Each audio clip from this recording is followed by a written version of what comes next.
Let me see your hands. Put 'em up, put the cup in the air. Oh, come raise it up now. From strength to strength, we're moving with the PPPC. What's in my cup stays in my cup. In my cup stays in my cup. My vote is in my cup. In my cup, it's in my cup. My cup, hey. My cup, hey. My cup, hey. Moving with the PPPC. Guyana's flag is high, rising up to touch the sky. Guyanese moving together. Guyanese stronger than ever. My cup is a symbol of freedom for every color, class, and creed. A sign of hope for you and me. Together with the PPPC. We just wanted to provide you with a brief update on the upcoming Linden rally, which will be a very significant rally. As you know, we started our campaign at Albion.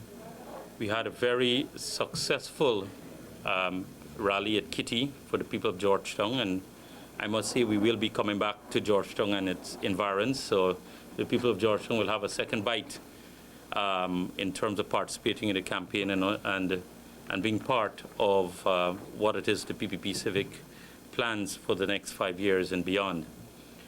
As it relates to Linden, all preparations are in place. We have a very active and enthusiastic organizing team on the ground. Our membership in Region 10 and Linden primarily has been growing from year on year. And in fact, there's a lot of confidence that we can have a greater number, not only of votes, but seats in the context of the RDC, given the work we've been doing, given what the government investment has been, and the people of Linden today can certainly feel, and Region 10 as a whole can certainly feel that level of confidence in terms of their well-being, their prosperity, and in terms of opportunities. And so the Linden Rally will be about defining and outlining not only our tremendous achievements, but also some very important plans that focus on job creation and wealth creation for the people of Region 10. And when you hear those announcements on Sunday, I think you will appreciate, especially if you're a Lindener, you'll understand how important those will be for the future prosperity, greater prosperity for the people of Region 10, and more so those who live in and around Linden. Importantly, too, on Sunday, we will, by then, would have completed the process of the selection of a prime ministerial candidate, and our presidential candidate would be in a position to make an announcement of the prime ministerial candidate at Linden. Again, it shows how important the Linden rally is and the people of Linden, that we've wanted to ensure that we make that announcement in Linden and to the people of Region 10 so that they can fully appreciate what the slate is and in a way understand what our vision and who will be the key and important players in this regard. So that's a synopsis of preparations. The lineup of speakers you will see there in Linden, and certainly you'll see the different messages as well as in terms of the focus that we are giving to the rallies and looking at the different areas, the different sectors, the different strata, particularly youth within the context of our campaign. Last night, as some of you would have known, we had a very successful sip and chat for the young professionals and entrepreneurs in Guyana. We had more than 350 young people from in and around Georgetown, and they had a lot of informal interaction, particularly with the presidential candidate, but also the president was there too, and other leaders of our party and leaders of our slate to understand the vision, and as we finalize our manifesto, to give them the opportunity. So this was an opportunity for them, as it were, to be part of that process. The final issue I want to raise, and which I'll ask Mr. Ninval, who is one of the many key activists operating in and around Georgetown, is what we see as a deteriorating situation. The last time we met here, I reported to you about the vandalism and destruction of our billboards and our campaign material by a small group being transported around. Well, this has now degenerated now into outright intimidation and threats of violence to our volunteers. Even one of our volunteer vehicle was stoned by this group that is moving. It's not the people, not the residents of those community, but we have this particular group, which is just about 8 or 9 being transported. More or less, they're following us at key points and key areas in a way to intimidate and also to threaten our supporters and our activists from going to certain communities. We intend, and we have written to the Ghana Elections Commission pointing this out, and in fact we've also urged the Ghana Elections Commission to be very firm and tough, as well as other observers, because since our last letter, we believe that the seriousness has not been given to the situation.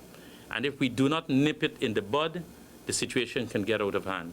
And I want again to call on the Ghana Elections Commission and other stakeholders to demand of the opposition political parties that they sign the code of conduct with immediate effect and not to reject it outrightly as they've done, because what they're doing is that they're sending a signal to the supporters that it is okay to carry out acts of vandalism. We had 2 persons putting up AFC posters, pulling down the PPPC posters on it, and we intend to, at the appropriate time, make available the video evidence of these activities that's taking place. But we are urging that the Ghana Elections Commission and other stakeholders, all those who run around the place and make demands of the PPPC, that the same group, if they claim to be unbiased and professional and objective, they must also publicly go and hold vigil outside of the political parties and demand that they sign the code of conduct if they're interested in peaceful and free and fair elections. If they fail to do that, it then confirms that they have their own agenda and where they stand in this regard. And I want to make that appeal, because the people of Guyana are not interested in deterioration, in intimidation, in harassment, and this type of backward old politics. It is totally backward. I know we have people who've come from the past and are still stuck in the past, but one would expect that their thinking would have moved on. But we do hope that the leaders of these parties would disband, and I call on the party, and they know who they are, disband the small gang of thugs that are being that is being moved around, vehicled around the place to create this an atmosphere that is not helpful and conducive to free and fair elections. I want to invite Stephen involved for him to relate his experience, which has been documented and submitted in this regard. Steve. Yeah, thank you very much, Robert. We're very concerned about what is actually going on, especially in South Georgetown. As of yesterday, one of our vehicles that was announcing our meeting on Saturday was stoned.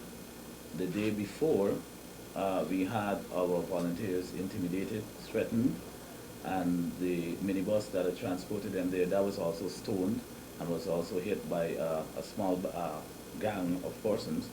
And just about a week ago, another vehicle that was announcing our meetings, the window screen of that vehicle was broken.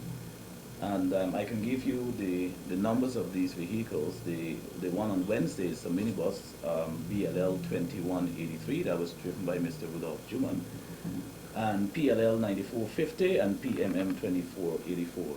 So we're really very concerned, and it seems to be a trend, and it seems to be escalating. Any questions or?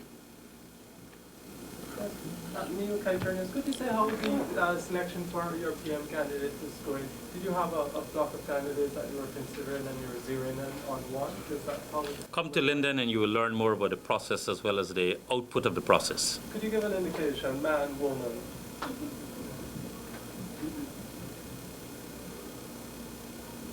Come on Sunday and you'll find out whether it's a man or woman. Why have you chosen Linden to be the announcement? Is it that the person is likely to come from Linden?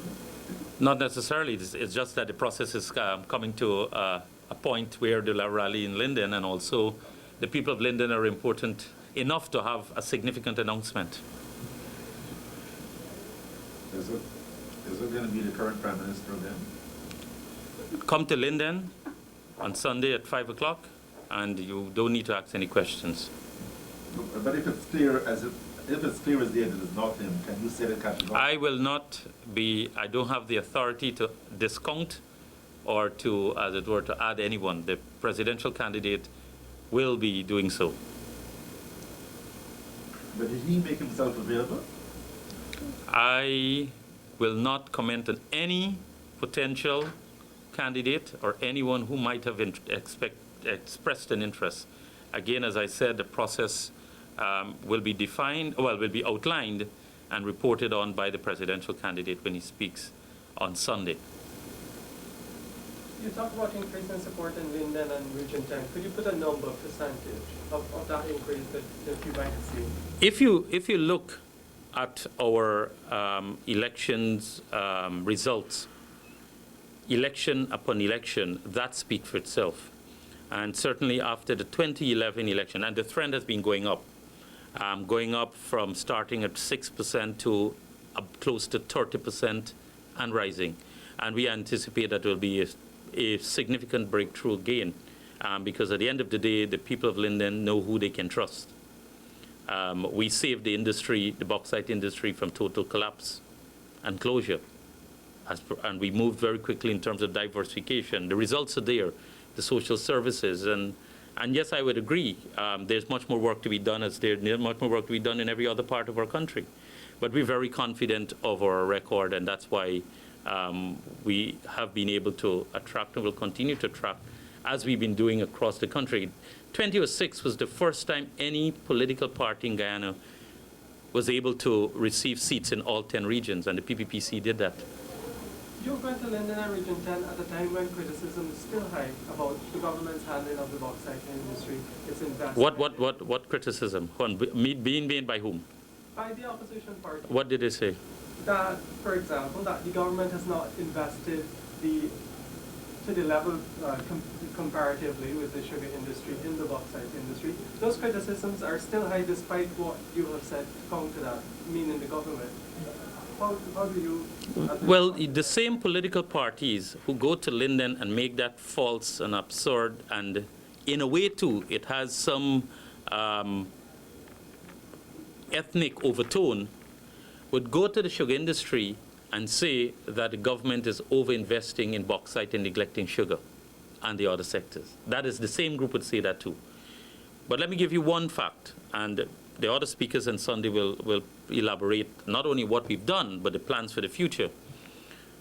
Linden is the only community in the entire country whereby the government pumps in excess of $2 billion to subsidize the cost of electricity for the people. Sorry, I didn't get it clear. Linden is the only community and region in Guyana where the government of Guyana pumps more than $2 billion annually to subsidize the cost of electricity to the people of Lindeners. That's just one fact. So I hope that they will think about that now when they make those statements. Yes, you are. Or of the Chronicle, trying to sum this, Anyway, there was a letter in the Chronicle a couple of days ago which caused a big furor in the editorial. Could you say whether... What letter is that? A letter that proposed a cabinet. Oh, I didn't see that letter. You didn't see it? I didn't see that letter. Okay. And it caused a furor where? In the public? In the Guyana Chronicle. Oh, Chronicle. Oh, I don't pay attention to what the Guyana Chronicle does or doesn't do. Right. What I'd like to know is the slate that the party would present, right? Would it come at the same time when the Prime Ministerial candidate is being announced? On nomination day, Or the full slate will be announced on nomination day. is there anything you could tell us about how it differs to what is presently? I don't want to steal surprises. I want you to come to my rallies. Would they have some fresh faces, new innovation? would you retain some of the older hard-working ministers, such as yourself? You call me older. I don't mind the hard work if you call me older. The presidential candidate at the appropriate time will announce the slate. And certainly the slate will have to be truly reflective of the composition and the demographics of our society. So it's possible that there are changes to ministers? I'm not saying that. I'm not saying that. I have no authority to say that. I'm in no position to make that pronouncement. And the only person who would be able to make that a pronouncement at the right time would be the presidential candidate, and when he's elected, the next president of Guyana. Yes. You're going to the rally, Uncle Thomas. Mm-hmm. You're going to the rally the day after the Canadian rally. Mm-hmm. Do you feel it will affect your rally negatively or positively? Well, you know, there is desperation in the opposition camp. No rally was planned until we announced, because I knew when the permission went in.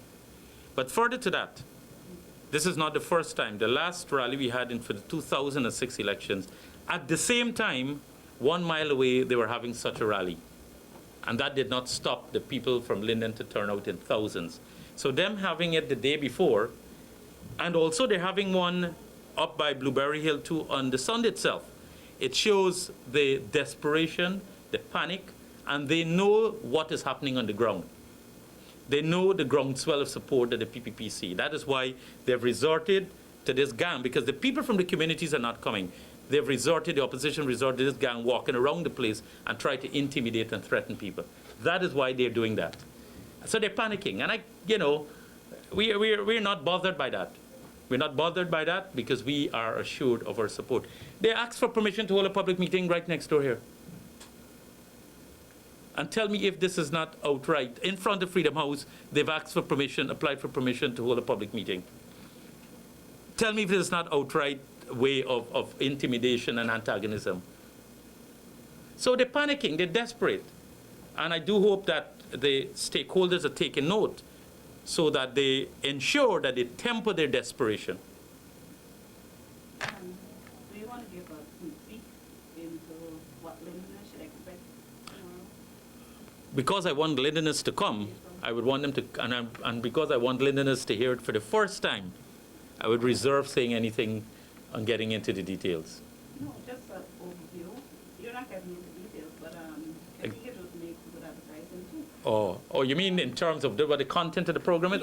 Sorry, I thought you meant the content of the presentations. Well, we have some leading speakers will be there, including the presidential candidate. We have a lot of Londoners will be speaking. We have a rich cultural program because we want these rallies to be a celebration of our national unity, our diverse culture too. So you have African representing the African culture, the Amerindian culture. We also have some leading musicians who have come back into Ghana just to be part of our campaign too. They will be there, which you have not seen.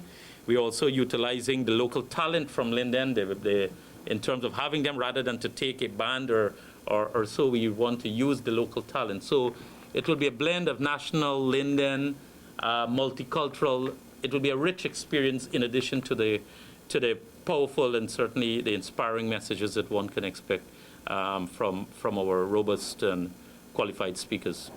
You say if the president will be among the speakers of the I'm uncertain as to the president timetable as he has an overseas engagement, but I'm still awaiting clarification from his office in terms of his availability. But he had a prior engagement because, you know, he sits on a number of international bodies which he has commitments to, especially given the fact that he's about to demit office, and a lot of these engagements from his end have to be concluded. So I'm awaiting confirmation regarding that. But at this time, we don't expect him to be available, but that can change. Sure. On the notes of speakers and so forth, we recognize that at the last rally that was held in Kiki, that you had the permanent secretary for the Amerindian Affairs, Mr. Calico, talking at the rally. So we wanted to know if he sought permission and and if permission was granted for him to speak at such an event, given that there's certain public servants who should be done? Mr. Kroll has tendered his resignation prior to him taking the platform. So, As well as if you see any other public officer, they would done the same, because a number of persons have, because within, as you're right, within the public service rules, as they're expected to do, they have done that. Including the HPS? Including, I will have to check with the HPS whether he has submitted his resignation. But he normally would do that. But allow me to check on that one. But because we are law-abiding and want to conform to the rules and the principles that we have, this was done and taken on board. I think someone made a mistake in introducing him as a permanent secretary, but he has since tendered his resignation. As well, there are 2 other permanent secretaries, I think, too, have also limited to be part of the campaign and also with in terms of the slate. So no need to have any fear about that. I recognize in one of the ads, you guys saying, if you want unity, vote Yeah. PPP. So if someone don't want unity, are you saying that you don't have unity? Or are you going to cooperate with another government, providing that the PPP does not make it back into the office? I'm happy you're paying close attention to our ads and the lyrics too. Yes, but if you want greater unity, greater prosperity, modernization, your best bet is with the PPPC. It's plain and straight. Look at our record and look what happened before the PPPC came into office. It's all for the persons to judge. So we tell it as it is, because we believe we're the only national party in Guyana. It's a fact. I don't know if you were here when I made the point that in the post-independent Guyana, for the first time, and I'm not talking about the PNC rigged elections, for the first time, any single political party was able to get seats in all 10 regions. Took place in 2006 under the PPPC. And also look at the voting trends in areas that you consider traditional opposition areas, and you will see what is taking place. You'll see what is taking place. So we're confident, but we're not complacent. At the end of the day, it is people going out there and putting the X next to this cup. And that is what guarantees the future of this country. Nothing else. So what would be the party's definition of unity? Unity in which you have an environment where there is respect, all groups being treated equally, everyone feeling part, everyone allowed, as it were, to fully realize their potential, their aspirations, and their dreams in a country in which all of us is heading in the same direction, as we have been and increasingly we are doing as a nation. Never discount. Forget about what you see the gripers, 3 or 4 of them writing in the newspapers. Down there, go in the field and see how people live and work together. Go and see the seismic shift that is taking place under the PPPC in terms of the social harmony and the transformation that is still work in progress, because it is a very delicate situation too, but it is progress. It is getting stronger by the day, and that's why we also talk about moving from strength to strength. And we want our unity, our progress, our development to move also from strength to strength. Mr. Passard, you spent your formative years in media. For many years you were a media liaison president, information liaison. You have a better understanding of media than maybe a lot of people in government. Do you think it's a fair comparison to compare Guyana with Rwanda, when in Rwanda almost 1 million people died because of the brutalities that happened there? Do you think it's a fair comparison to compare what a few talk show hosts might be saying on TV, and a few columnists might be writing in the newspapers? Isn't that a trivialization of what really happened in Rwanda? I think you were referring to the presentations made at Kitty. Yes. That is the context. And if you'd listen to those presentations, what those presentations sought to do was to put the nation and stakeholders on alert that if we continue to allow the transgressions, the blatant, naked, biased transgressions that are taken, sometimes dangerous transgression, things that calling people for religious division, playing in people's ethnicity, the worst form of transgressions. If you allow that to happen, we can end up with a situation that took place in Rwanda. It was putting up the red flag. And the Rwanda situation was to alert. If you study history, when you had the situation in World War II, when people were talking about what Hitler was doing, and you had the pacifists were saying, well, don't worry, nothing is going to happen.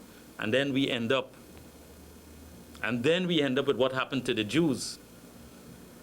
Always let us be on alert. And those presentations there were to put the nation, those presentations to put the media and everyone on alert that if we continue in that way, we stand the risk of ending up what happened in Rwanda.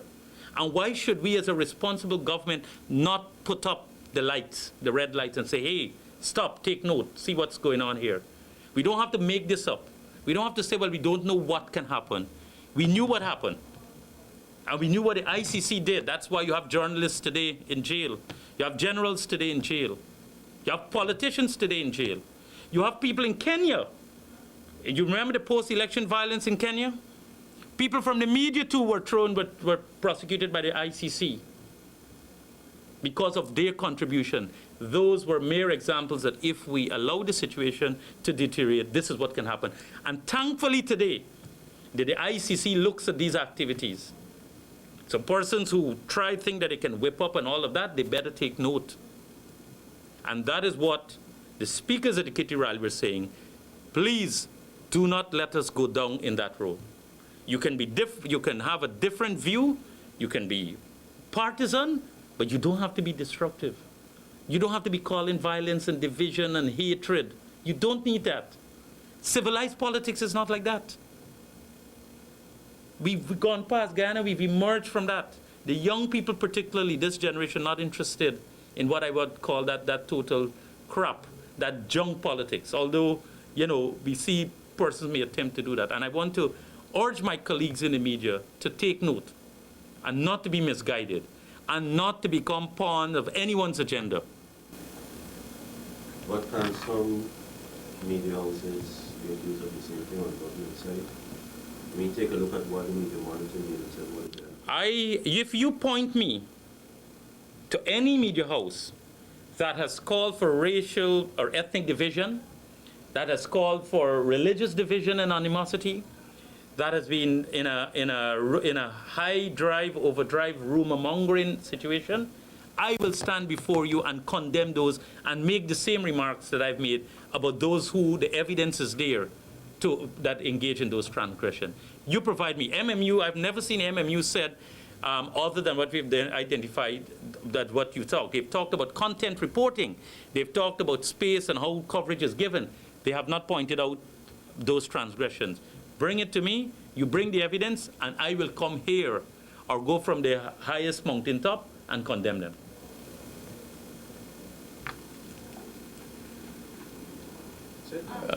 Last question? My question is back to the presidential debate. Mm-hmm. You heard any updates? We are interested in a presidential debate, but the presidential debate, we've already given one commitment. We have issues of timing.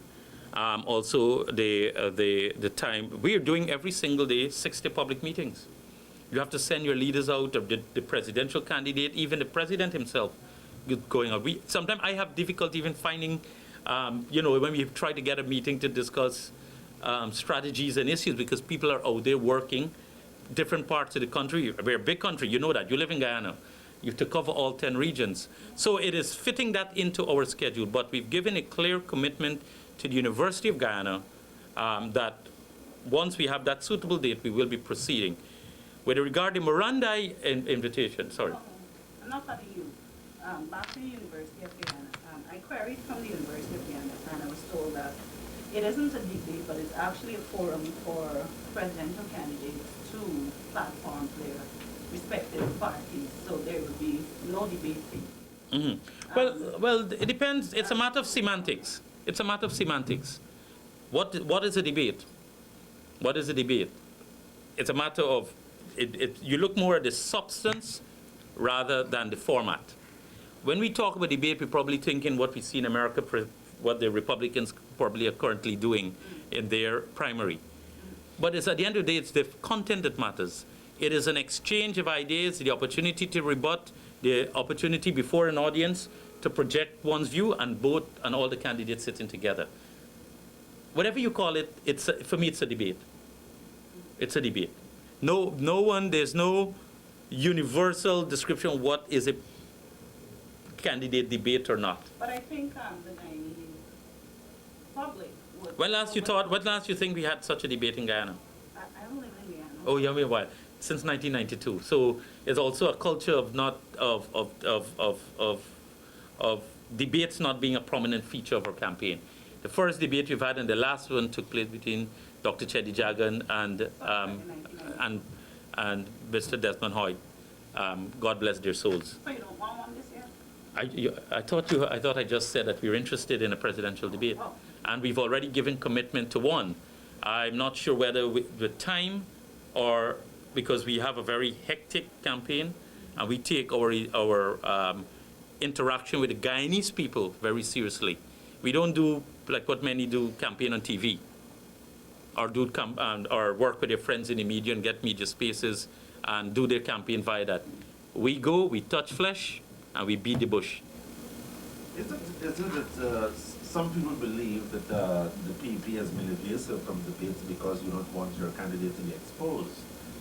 In the conventional format of the debate, where the opposing side sit there and they discuss. Has my candidate or our candidate shy away from any public exchange or interaction? Have you, members of the media, called him and asked him on anything under the sun? No. You said that you don't want to expose him. You know what I don't want? I don't want them to be riding on our fame and to be gaining attention and publicity at the expense of our presidential candidate. Because no one pays attention to them. And the only way they think they can get some attention is standing up next to Donald Ramotar. They gotta wait long for that. Let them go to the street corners, go and let them call rallies and see what will happen. Go to their meetings and see what's taking place. Their only way, and now that you've asked that, our candidate will stand up anywhere and discuss and interact. But nobody is listening to them. No one is paying attention to them. They're only in scandal, rumor, and working with their colleagues in the media and getting some attention. But they're hoping that people now listen to them because they're standing next to a giant. That they're standing next to a giant. That is what it is. That is what the strategy is. So you say you are not allowed means you will... No, I'm not saying that. I'm telling you, I'm explaining to you what is the strategy that they have. Right. But I'm also telling you that we have committed to go to the University of Guyana, because the University of Guyana, where you have the minds, the future of this country, and to interact with them, with the other candidates, sitting at the same table, chair, desk, whatever they're going to be providing, and debate before the future of this country. Minister Prasad, would you think that it would be a nice show for a giant to be on the show and show who really is the giant? But he has been doing that. He's actually been doing that. I thought I have a problem now with his voice because he's doing 6 meetings per day. And then we have the rallies. We have to slow him down. Candidates are out there doing their thing too. What? Yeah. But exactly. Well, let them do their thing. I wish them well. You must tell them though, they must stop doing that thing of putting people in buses and running around the place and intimidating. That's what they're also doing. Yes, sorry. What would you outline? Huh? What would you outline as the role then for the opposition? And you were talking about intimidation. On the ground, some people are saying that you're paying persons to attend your rally. First of all, for me to get $1 from Freedom House to get anything done is a nightmare. I'll just give you an insight. So, people, they really don't understand the reality in terms of talking about the PPP paying people to go to rallies. Well, we may probably have to have a lot of money. If you have 10, 15,000, 20,000 people turning up, you got to pay these people to go. I mean, you got to be really own a bank and be printing money to do that. So it is total, utter rubbish. And it's being made by the opposition because they are embarrassed that no one is turning up to their event. So they've talked about people being brought in. They talk about people being paid. What else? What else have you been saying, Dennis? I can't remember. Those are the only two things? Yeah.